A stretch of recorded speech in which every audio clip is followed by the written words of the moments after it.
Bonjour. Vous allez bien? Il reste encore beaucoup à abattre? Non, juste la bordure. Juste la bordure là-haut, je vais aller marquer le cloisonnement d'exploitation pour la machine. Voilà.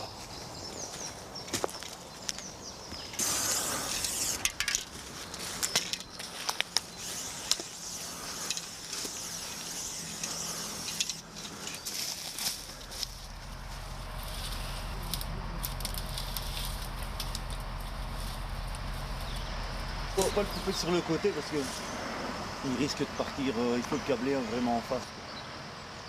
Ok, bah c'est dommage pour les ifs. Ouais. Parce qu'à la limite, l'érable et le robinier, si eux sont cassés, ça me dérange moins que les ifs, mais si c'est pas possible, c'est pas possible. Hein. On va pas aller contre les lois de la physique. J'ai demandé au bûcheron et au débardeur de voir s'il était possible de le faire tomber dans cette direction-là. Il cassera un robinier et un érable qui ne sont pas d'avenir. Je préfère sacrifier ces deux arbres plutôt que le massif d'if. Voilà, on a discuté de ça. Ça leur paraît jouable et si ça marche, je serai bien content.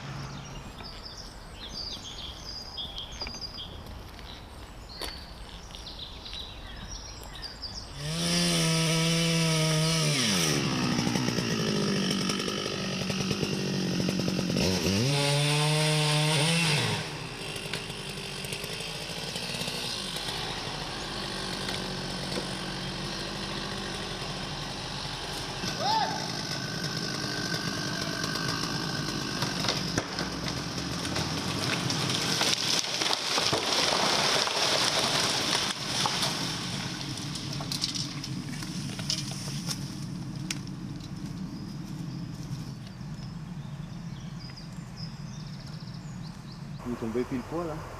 C'est bien alors. Je vais pas aller plus par là ou sinon on va oublier. Ouais, c'est parfait, c'est très bien fait.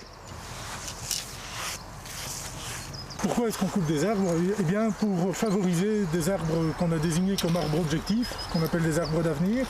Les objectifs sont multiples, ils sont encadrés par un plan de gestion qui couvre une période de 23 ans.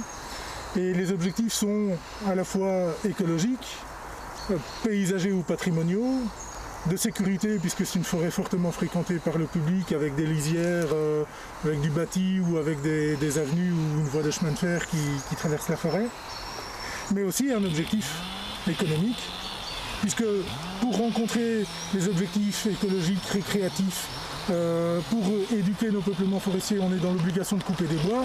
Ben, notre mission, c'est de faire en sorte que les bois qu'on va couper soient de meilleure qualité possible pour pouvoir être délivrés sur le marché du bois et offrir du bois de qualité. Ça permet qu'il soit acheté et que ça rapporte un petit peu d'argent à la région plutôt que ça n'en coûte.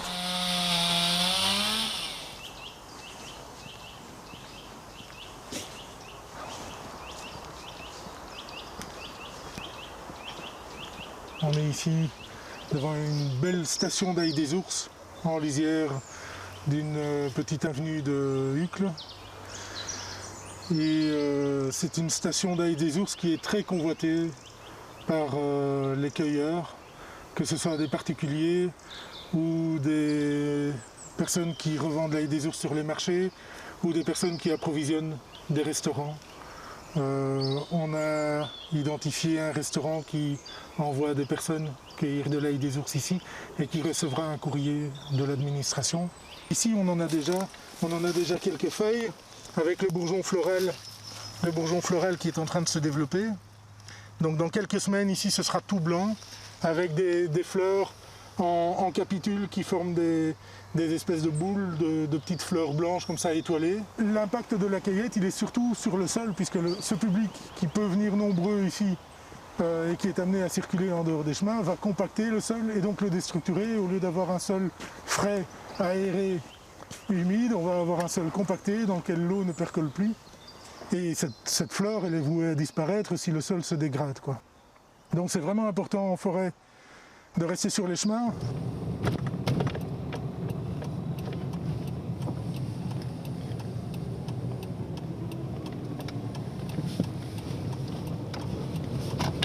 C'est une forêt urbaine, donc c'est une forêt qui a une fonction sociale et récréative importante. Et donc oui, on investit beaucoup. C'est un des objectifs prioritaires dans la gestion de cette forêt, en tout cas pour la partie bruxelloise. Les autres objectifs sont écologiques, patrimoniaux, paysagers. On pourrait penser que l'objectif écologique et social et récréatif sont inconciliables. C'est faux, ils sont tout à fait conciliables. C'est un peu compliqué, ça rend les choses un peu sensibles, mais ce n'est pas incompatible. Ça nécessite des règles, ça nécessite des comportements adéquats pour que la fonction écologique puisse remplir son rôle dans une forêt aussi exceptionnelle que la forêt de Sonne. Attention monsieur, vous perdez des papiers. Merci. Attention, ralentissez s'il vous plaît. Voilà, en douceur, merci beaucoup. Bonne journée. La radio s'il vous plaît. La radio. Merci. Voilà, c'est ce que je disais. Mais non, il ne l'éteint pas. Je ne vais pas vous abandonner là sur le... Je peux les rattraper, j'ai un vélo électrique, hein, donc ça ira très vite. Hein. Vous avez vu tous les œufs? Oui. Il y en a un paquet, hein?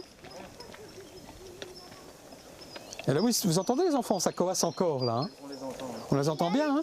Oui, là, il y en a plein. Mais là-bas aussi, regardez comme ça bouge là. Vous avez des pictogrammes à chaque côté de la zone, enfin, du sentier. Mais vous pouvez pousser votre vélo pour aller jusqu'à la prairie, ça sans problème. Ça va? Bon après-midi à vous. Il y a énormément de cyclistes en ce moment-ci et avec un petit comme ça qui va à gauche, à droite, c'est vraiment dangereux quoi. Et vous voyez à quelle vitesse ils arrivent. Hein. Moi je voudrais vraiment pas qu'on blesse un enfant ou qu'on touche un enfant. Quoi, hein. On voit que les gens ont acheté des vélos, il y a un passage énorme en vélo, et puis bon, on voit les week-ends, c'est chargé. Hein. Le monde est là, hein. Il arrive, hein.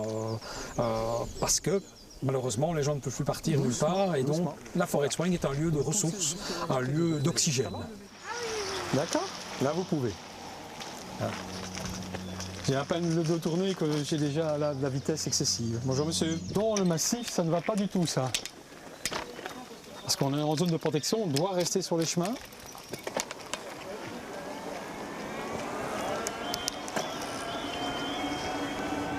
Bonjour. Bonjour. Alors, je vais vous inviter à rester sur le Nederlands. Ja, Nederlands. Ok. Alsjeblieft op de wegen blijven. Bonjour. Bonjour.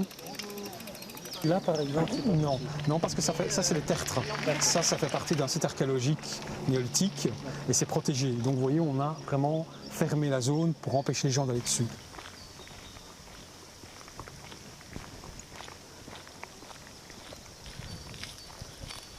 Dans cette zone-ci, on a retrouvé des silex, notamment des hachoirs, des lames de hachoirs, des lames de flèches.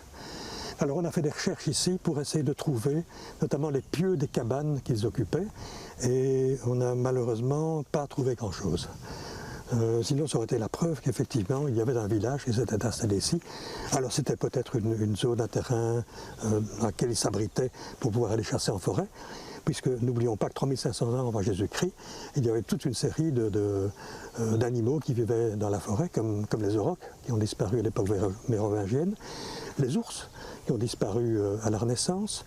Donc ça vous donne une idée des animaux contre lesquels il fallait se protéger. Donc vous pouvez nous expliquer un petit peu comment ça se passe, vos visites groupées, généralement, quand on n'est pas en temps de pandémie?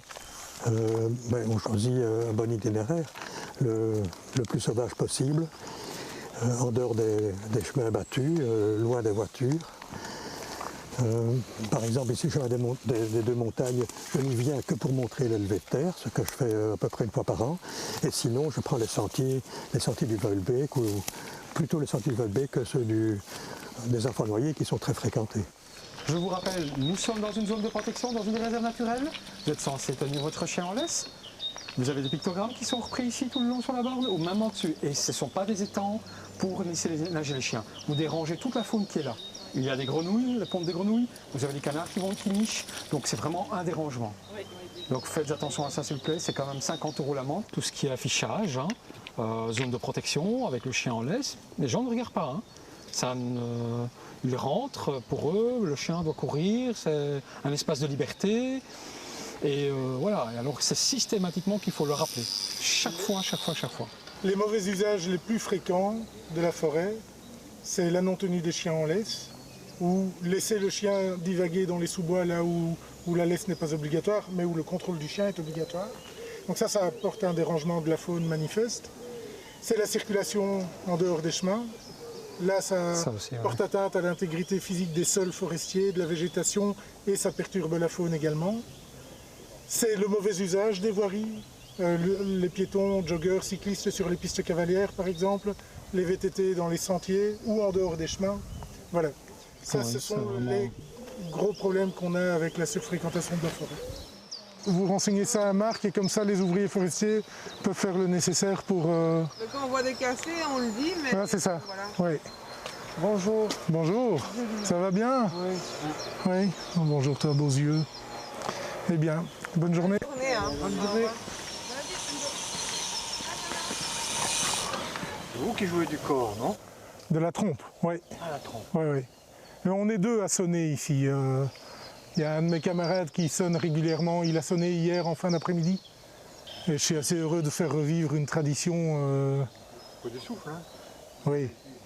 C'est gai, c'est un exutoire extraordinaire. C'est l'instrument qui figure sur nos insignes, sur les insignes de notre fonction. Donc c'est vraiment un instrument lié au corps des gardes forestiers. On a une photo du cantonnement de Watermal-Boisfort de 1902 et plus d'un tiers des forestiers présents sur la photo ont leur trompe de chasse à l'épaule. Cet instrument-là, il a sa place en forêt. C'est le seul instrument sonore qui est autorisé en forêt. Il est intimement lié à la tradition forestière. Vous n'avez pas peur de voir le week-end prochain plein de gens venir jouer cet instrument? Si c'est de la trompe de chasse, je me joindrai volontiers à eux.